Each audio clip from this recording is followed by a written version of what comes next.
Bab 2 Sejarah Singkat Sains. Hakikat dan perkembangan sains. Pertama-tama kita perlu menjelaskan apa arti sains di kosakata Arab Islam. Kata untuk sains adalah ilm, sama dengan yang digunakan untuk pengetahuan. Ilm mencakup segala untuk pengetahuan, termasuk pengetahuan yang diwahyukan kitab suci, pengetahuan keagamaan yang dibangun dari kitab suci, hadis Nabi, pendapat ulama, dan seterusnya. Ilm juga mencakup ilmu sosial dan humaniora, misalnya sejarah. Namun kini ketika kata sains digunakan, yang dimaksud biasanya ada ilmu alam, upaya kita mengerti alam dan jagat raya, serta penjabaran dan penjelasan mengapa dan bagaimana benda-benda bekerja seperti begini atau begitu. Upaya mengerti cara kerja dunia sekeliling kita sudah ada sejak awal keberadaan manusia. Sejak zaman dahulu, berdasarkan apa yang kita ketahui dari lukisan di gua dan batu, kulit, tulang hewan, dan bukti lain, manusia selalu kagum dengan gejala alam, terutama kejadian di langit, perubahan fase bulan, meteor, komet, dan lain-lain.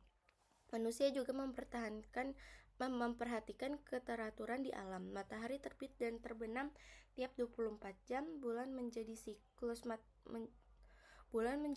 selama 1 bulan, bintang dan rasi bulan muncul pada musim tertentu secara berulang, dan lain-lain. Selama ribuan tahun, manusia telah bertanya-tanya mengenai gejala alam, jadi bolehlah dikatakan bahwa ilmu alam sudah ada sejak awal keberadaan manusia. Bersama kemajuan pemikiran manusia, kita jadi mengerti bahwa penjelasan atas gejala alam mesti diatur oleh sejumlah kaidah dan tata cara. Orang tak bisa sekedar menyatakan suatu penjelasan, tak peduli betapapun berilmu atau berwenang dia.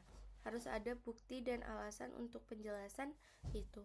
Memang dalam pemahaman terkini mengenai cara sains bergerak maju, orang mesti mengajukan cara untuk menguji dan memastikan pertanyaan cara agar orang bisa mengecek kebenaran pernyataan itu. Prinsip itu bernama falsifikasibilitas dan diajukan filsuf sains asal Austria Karl Popper pada tahun 1930-an. Sekarang, sains alam bisa didefinisikan sebagai sekumpulan pengetahuan mengenai dunia yang bermetode ketat, empiris, didasari pengamatan dan percobaan, dan objektif, tidak bergantung kepada siapa yang melakukan percobaan, pengamatan, perhitungan, dan simulasi. Sains juga sudah mengalami perubahan selama beberapa abad terakhir. Sains mengalami revolusi sains dan menjadi modern. Saya akan jelaskan nanti bagaimana sains modern secara mendasar berbeda dengan sains kuno dan primitif. Contoh, perhatikan bahwa saintis itu kata baru. Pertama kali diciptakan Wilhelm Whewell pada abad ke-19. Sebelumnya, orang yang meneliti alam dengan cara sains disebut filsuf alam. Maka kita perlu mempelajari perkembangan sains sampai mencapai bentuk modernnya, serta bagaimana dan mengapa sains kadang mendapat penolakan dan sanggahan dari beberapa orang. Satu pertanyaan terkait harus dibahas sebelum saya menyajikan sejarah singkat sains. Apakah sains mengalami kemajuan terus-menerus berangsur-angsur, atau apakah sains melompat-lompat melalui penemuan-penemuan besar yang mengubah kumpulan pengetahuan yang ada? Sejak lama, bahkan sampai pertengahan abad ke-20, sains dipandang mengalami kemajuan perlahan, selangkah demi selangkah, lapis demi selapis. Namun Thomas Kuhn, ahli sejarah dan filsafat sains abad ke-20, mengguncang keadaan ketika dalam bukunya The Structure of Scientific Revolution, dia mengajukan pandangan bahwa sains mengalami periode sains normal ketika ada paradigma dominan yang dipakai untuk semua orang untuk bekerja. Tapi kemudian kemunculan dan penumpukan keanehan kadang memaksa perombakan sains paradigma dominan di suatu bidang, sehingga terjadi revolusi. Paradigma baru menggantikan paradigma lama. Jadi kita bisa bilang bahwa sains secara umum maju perlahan-lahan, tapi kadang melompat. Grafik di bawah menggambarkan secara kasar bagaimana saya menjelaskan kemajuan sains kebenarannya. Sains itu melompat-lompat, guys. Nih, dia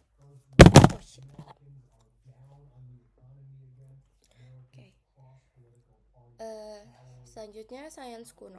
Abad ke-3 sebelum Masehi, abad ke-6 Masehi. Para ahli sejarah memberitahu kita bahwa sejarah gejala alam dan kegiatan sosial berbagai bangsa di bumi menunjukkan beberapa kecenderungan umum yang menarik. Pertama, pengetahuan geometri mendasar dan canggih tampak cepat muncul. Teorema Pythagoras kuadrat panjang sisi miring segitiga siku-siku sama dengan hasil penjumlahan kuadrat panjang dua sisi lainnya diketahui dan digunakan sejumlah budaya dan peradaban dari Asia dan Timur Tengah sampai Eropa. Kedua, astronomi karena alasan jelas adalah sains betulan pertama yang muncul di semua tempat. Dari Tiongkok sampai Amerika, langit memang menampilkan keteraturan tatanan, keindahan, dan kemegahan setiap siang dan malam, mengundang suatu bentuk pemahaman, penjelasan, dan penafsiran.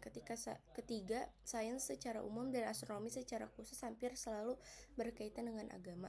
Manusia selalu percaya bahwa gejala alam dan jagat adalah tanda-tanda bagi kita dari atas, dan bahwa kita mesti menghubungkan penjabaran sains adalah atas gejala apapun dengan maknanya.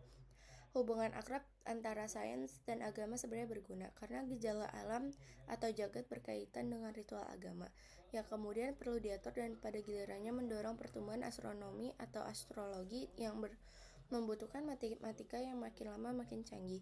Peradaban Mesir atau zaman Firaun membuat kemajuan besar dalam matematika, astronomi, dan kedokteran. Geometri awalnya diperlukan untuk mengukur tanah, terutama karena banjir Sungai Nil sering menghapus batas antar tanah milik orang. Geometri makin penting dalam proyek-proyek pembangunan besar selama berabad-abad, misalnya piramida dan kuil. Mesir juga dikenal menguasai alkimia dan pengobatan dengan ramuan dan teknik pembuatan mumi. Semuanya mendorong penelitian dan kemajuan beberapa sains alam. Peradaban lain yang banyak menyumbang kemajuan sains adalah peradaban Sumeria atau Babilonia di Mesopotamia atau Irak. Sejarak sekitar 3500 SM, bangsa Sumeria membuat catatan penting pengetahuan astronomi di ribuan lempeng tanah liat. Pengetahuan dan penerapan teorema Pythagoras bisa ditemukan di catatan dari sekitar 1800 SM. Orang Babilonia juga ahli astronomi, membuat kalender matahari atau Syamsiah dan bulan atau Qamariyah, serta tabel daur ulang memperkirakan kemunculan bulan, planet, dan gerhana. Di Yunani, sains muncul bercampur filsafat sejak sekitar abad ke-6 atau ke-7 SM. Thales 640 hingga 546 sebelum Masehi sering disebut sebagai bapak sains. Dia mencoba memberi penjelasan sains yang menyeluruh untuk semua gejala alam yang diamati. Dia percaya segala hal dapat dihubungkan ke air dalam 3 wujud, cair, padat, dan gas. Contohnya, gempa disebabkan goncangan air dalam daratan mengambang. Thales juga percaya bahwa gejala alam mewakili kehendak ilahi yang mengarah segalanya ke tujuan tertentu. Sesudahnya, filsuf atau saintis Yunani mendasarkan pandangan dan teori mereka mengenai alam kepada dua kaidah penting. A. Alam semesta itu teratur. Kata Yunani, kosmos, alam semesta berarti teratur. B. Dunia bisa dimengerti dengan cara rasional, makanya filsafat berkembang. Gagasan penting lain muncul di filsafat Yunani, teleologi, bahwa benda-benda bergerak menuju suatu tujuan karena kecenderungan sifat mereka yang ditetapkan ilahi. Kita akan lihat bahwa sains modern menolak teologi serta hanya mempertahankan kaidah keteraturan dan cara penemuan rasional. Satu konsep penting yang muncul di antara para filsuf dan ahli alam Yunani adalah atom, dari atomos berarti tak bisa dibagi, mewakili bagian terkecil unsur apapun. Pada abad ke-5 sebelum Masehi, Leukippos memperkenalkan gagasan tersebut. Gagasan atom kemudian diterima dan diperluas muridnya Demokritos kira-kira 460 hingga 370 sebelum Masehi. Argumen Yunani untuk menunjukkan bumi itu bulat. 1. Kapal yang bergerak ke arah cakrawala cenderung lenyap dari pandangan serta mendadak, tidak pelan-pelan menyiratkan permukaan bumi melengkung. Kedua, para pelancong zaman dulu sudah memperhatikan bahwa ketika mereka berpergian ke selatan di Mesir, posisi bintang-bintang di rasi berubah banyak, dan malah bisa terlihat rasi-rasi bintang baru yang tak dapat dilihat di utara. Penjelasannya didukung geometri sederhana adalah bumi mesti berbentuk bulat. Aristoteles mengamati bahwa bayangan bumi yang terlihat di bulan ketika gerhana bulan jelas menunjukkan bentuknya bulat. Aristoteles berhujah bahwa menurut fisika, karena zat padat berat cenderung bergerak menuju pusat bumi gravitasi versi dia, maka bumi mesti membentuk dirinya menjadi bola. 5. Bola dianggap bentuk paling sempurna, jadi bumi mesti berbentuk bola.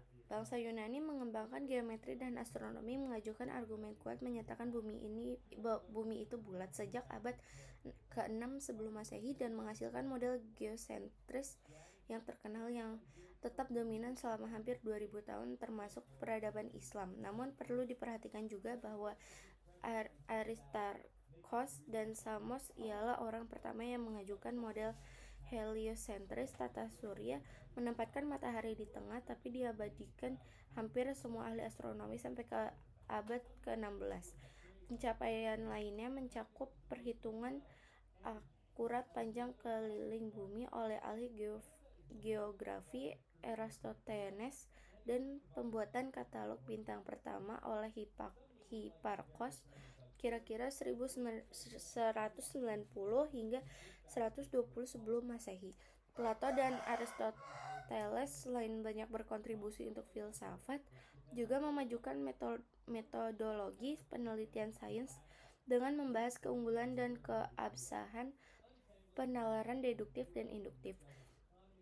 Penalaran deduktif adalah alur pemikiran logis langkah demi langkah yang berawal dari prinsip umum atau hipotesis sampai ke kesimpulan yang berasal dari asumsi. Itu bisa dilakukan di filsafat dan matematika. Jika titik awalnya benar, maka kesimpulannya akan benar jika deduksi dilakukan menurut aturan logika yang benar.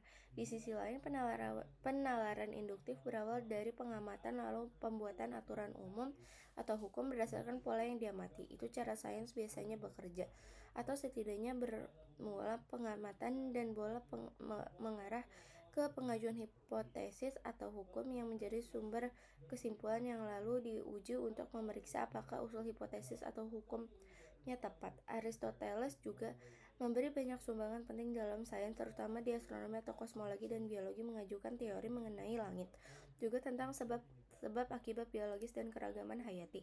Dia hanya mengamati tumbuhan dan hewan, menggolongkan ratusan jenis hewan dan membedakan lusinan hewan. Maka Aristoteles merupakan contoh filsuf saintis yang meneliti dan memberi sumbangan besar ke banyak topik.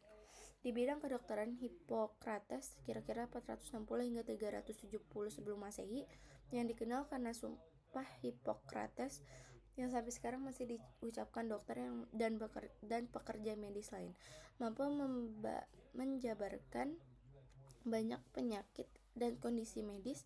Dokter Yunani terkenal lain Galenos 129 kira-kira 200 Masehi mengembangkan teori mengenai tubuh, cara kerja organ tubuh, dan melakukan sejumlah operasi bedah canggih termasuk di mata dan otak.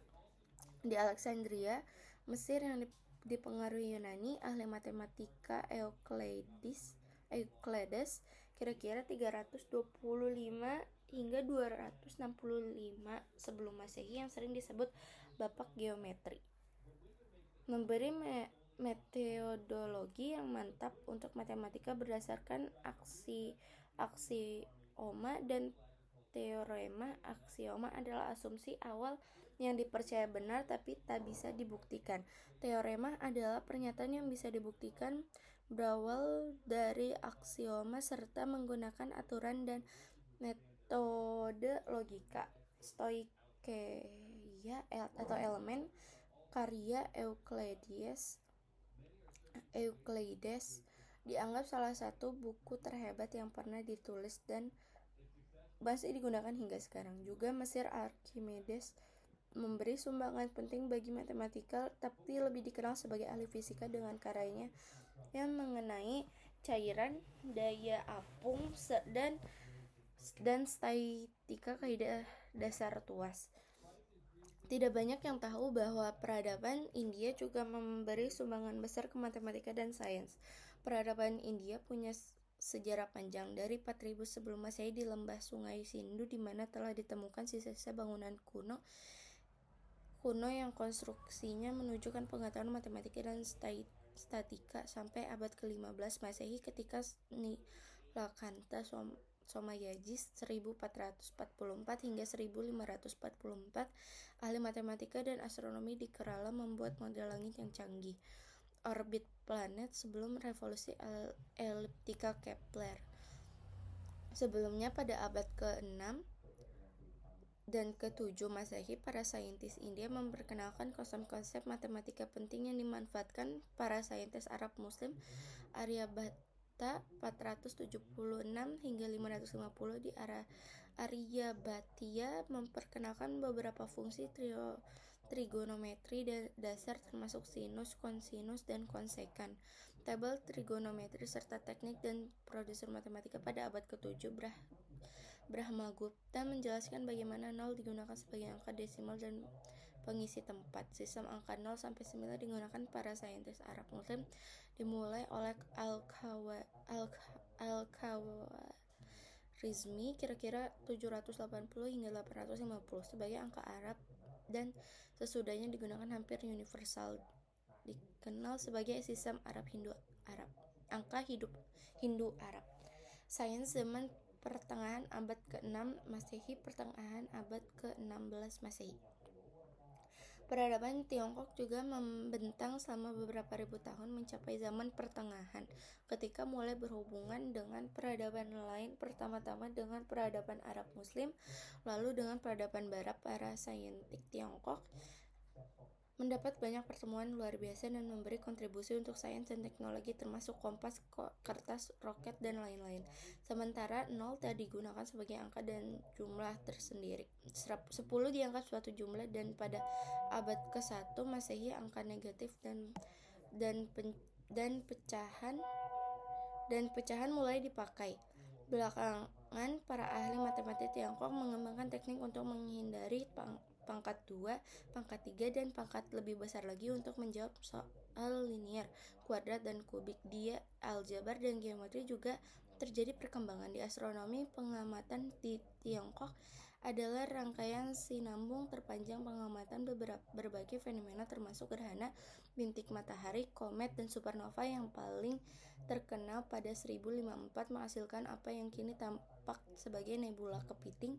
Ahli-ahli astronomi Tiongkok juga piawai dalam menghitung posisi planet dan tanggal gerhana. Tak lama sesudah muncul di panggung dunia, Islam menghasilkan zaman kemasan pengetahuan dan sains berlangsung selama 1000 tahun. Para ahli sejarah dan komentator menunjukkan berbagai faktor yang menjelaskan ledakan kegiatan itu. Quran yang mendorong Muslim memikirkan ayat-ayat Allah di langit dan menyelidiki bumi untuk mencari pengetahuan. Hadis yang meninggalkan posisi orang berilmu sampai ibadah sholat, puasa, aturan transaksi keuangan, dan lain-lain yang diwajibkan kepada umat Islam. Waktu sholat, arah kiblat, pembuatan kalender Islam untuk acara-acara keagamaan atau seperti Ramadan, Id, Haji, dan keperluan sipil seperti pembayaran gaji, utang, dan lain-lain. Hitungan zakat, pembagian tanah, dan harta waris semuanya memerlukan astronomi, trigonometri, dan aljabar. Ketika Al-Khawarizmi menulis buku aljabarnya yang bersejarah kitab Aljabar wal Muqabalah sekitar 830 Masehi, dia membukanya menggunakan kata-kata yang berhubungan erat dengan kebutuhan keagamaan umat Islam. Kecintaan kepada ilmu yang Allah anugerahkan kepada Imam Al-Mamun telah mendorong saya menulis karya singkat, membatasi kepada apa yang paling mudah dan berguna dalam menghitung, seperti yang selalu dibutuhkan orang dalam perkata waris, perkara waris, pembagian gugatan hukum dan perdagangan, serta urusan mereka satu sama lain. Satu contoh yang dia berikan adalah perumpamaan yang meninggal dan mewariskan hartanya ke suami, suatu anak laki-laki dan 3 anak perempuan. Menurut aturan waris Islam, Al-Khawarizmi kemudian menunjukkan bahwa masalah itu bisa diubah menjadi persamaan aljabar dan perhitungan sederhana. Kemungkinan kini kita mengetahui bagian tiap orang. Dia selalu menunjukkan bahwa soal-soal yang lebih rumit, termasuk penemuan zakat, bisa dijawab dengan cara yang sama. Para ahli sejarah dan komentator juga menunjukkan budaya sains yang ditemukan kaum muslim ketika memasuki tempat-tempat Mesopotamia dan lembah sungai Nil, dan menemukan sistem irigasi canggih, pengetahuan kompleks mengenai kehidupan, dan keahlian teknik canggih dalam kriya tekstil, kulit, kaca, dan logam.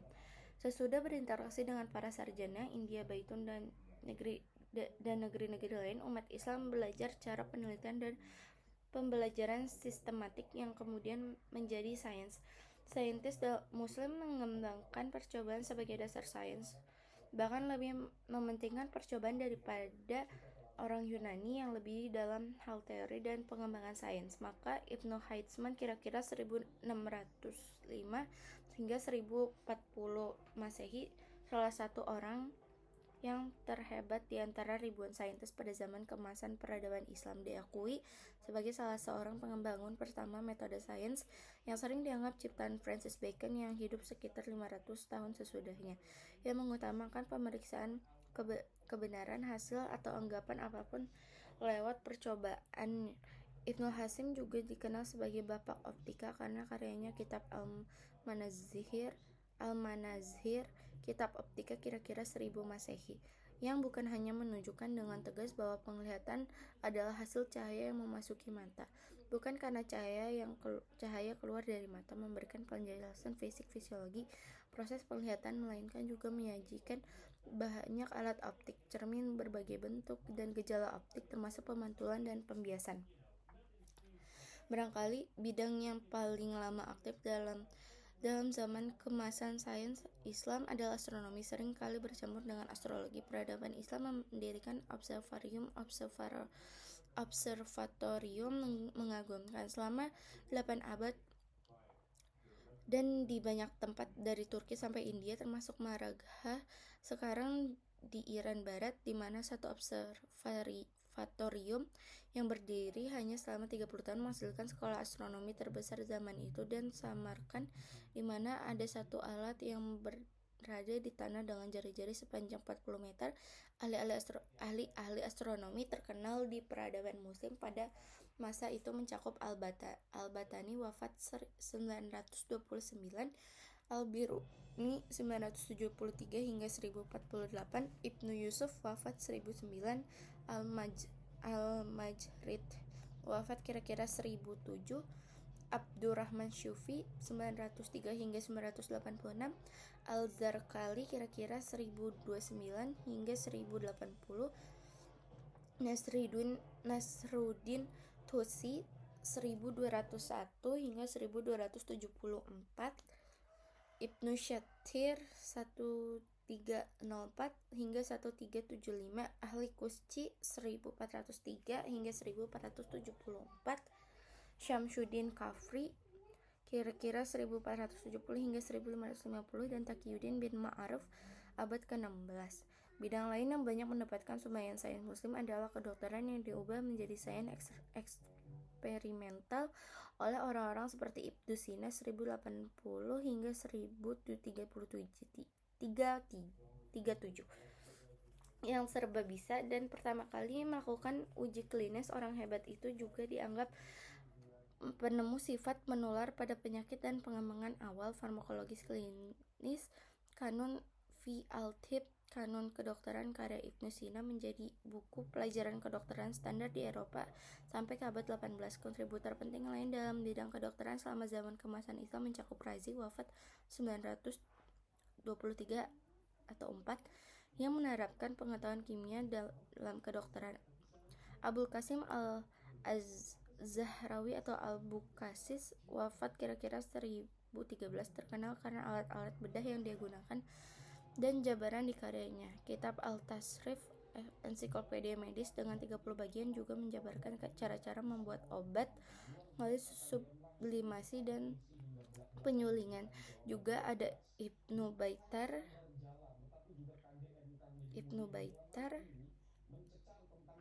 kira-kira 1188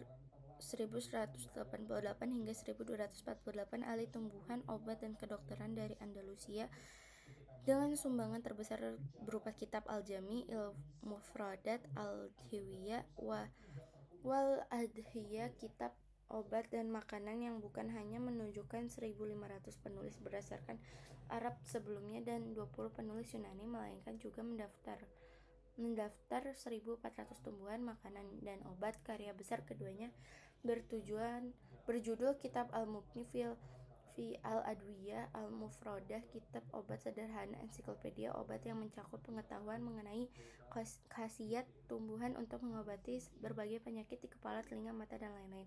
Sains di dunia Islam juga mulai menurun sekitar abad ke-12. Prestasi sains dunia Islam mencapai puncak ke abad ke-10 dan ke-11, lalu menurun menjadi sangat rendah sejak ke abad 16 dan sesudahnya. Toby Huff misalnya menyatakan penurunannya adalah sekitar abad ke-13 awal abad ke-14. Huff 1993. Sementara David Lindbergh menyatakan bahwa pada abad ke-15 tinggal sedikit yang tersisa. Lindbergh 1992. Beberapa faktor menyebabkan penurunan itu sebagai dari luar, perang salib dan Reconquista, dan serbuan Mongol yang menghancurkan perpustakaan, observatorium, rumah sakit, dan sekolah. Kebangkitan Eropa pada abad ke-15 dan penurunan ekonomi negara-negara Islam dan berbagai dari alam kebangkitan teologi ortodoks sesudah Al-Ghazali. Ketiadaan pelembagaan budaya sains, tidak ada universitas atau lembaga pendidikan tinggi berstatus otonom. Kesenjangan antara budaya elit dan awam. Menginjak abad ke-12, Eropa sudah mulai merevitalisasi budaya dengan membentuk universitas Bologna, Paris, Oxford, dan lain-lain yang sangat berdampak dengan kurikulum liberal yang peran-peran dibangun serta semangat meneliti dan mempertanyakan yang dibina untuk melengkapi pengetahuan manusia. Tak diragukan bahwa itu dibentuk khazanah ilmu yang didapat melalui kontak dan peradaban muslim, terutama di Spanyol dan Silsilah, dan gerakan penerjemahan teks filsafah dan sains Yunani dan Islam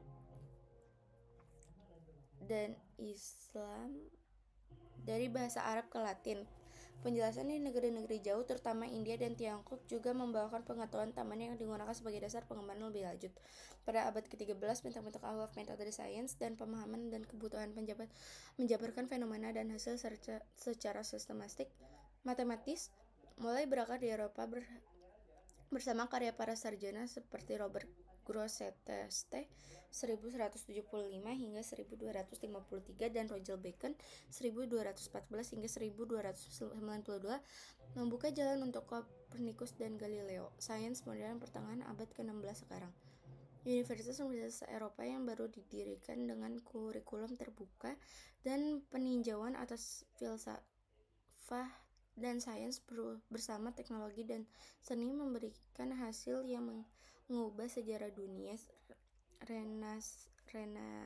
Renaissance, revolusi sains, pencerahan, dan belakangan revolusi industri, semua bisa ditelusuri balik ke perubahan pendidikan dan intelektual tersebut. Revolusi sains secara umum dianggap bermula pada 1543 ketika Copernicus menerbitkan bukunya yang mengubah paradigma.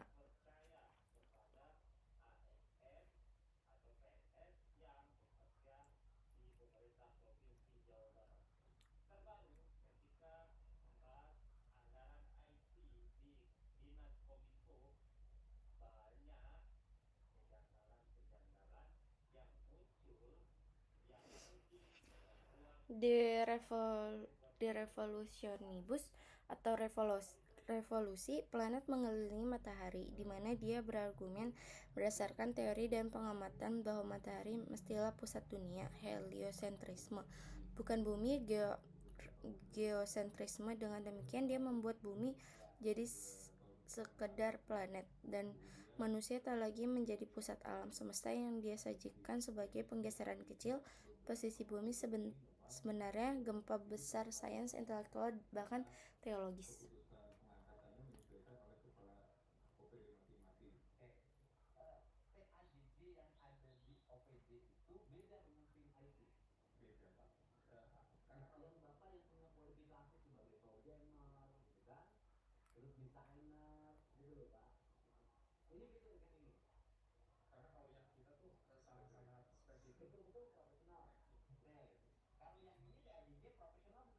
Revolusi sains yang menghadirkan era astronomi modern dan kemudian sains modern secara keseluruhan mencakup sumbangan-sumbangan penting lain dari Kepler, Galileo, dan Newton yang dengan prinsipianya membuat fisika menjadi matematis dengan penggunaan kalkulus, menyatukan hukum langit dan hukum fisika bumi, dan mengubah hakikat sains dari pendekatan zaman pertengahan ke wawasan baru yang modern. Kepler antara 1609 dan 1618 menyingkirkan orbit planet berbentuk lingkaran dan menggantinya dengan elips. Galileo mengubah studi gerak kinematika menjadi sains matematis presisi, dan yang lebih penting memperkenalkan teleskop untuk astronomi sehingga mengubah pandangan kita mengenai langit dan mendapatkan berbagai penemuan, misalnya bulan-bulan Jupiter, dan yang paling mencolok adalah fase-fase Venus yang membenarkan gagasan heliosentris Kopernikus. Akibatnya Galileo ditekan oleh Vatikan karena alasan agama atau filsafat, dan dia akhirnya menjadi tahanan rumah seumur hidup. Walau itu tak menghalangi dia menulis beberapa bukunya yang paling berpengaruh. Hukum gerak planet Kepler belakangan memungkinkan Newton membangun hukum geraknya dan hukum gravitasi universal. Penemuan bahwa cara bumi menarik bulan sehingga bulan bergerak mengelilinginya, atau mengapa bumi mengelilingi matahari, juga merupakan cara jatuhnya benda di bumi. Kepler juga menciptakan teleskop baru lebih hebat daripada yang dibuat Galileo berdasarkan desain asli dari Belanda. Oke, sekian, terima kasih. Wassalamualaikum warahmatullahi wabarakatuh.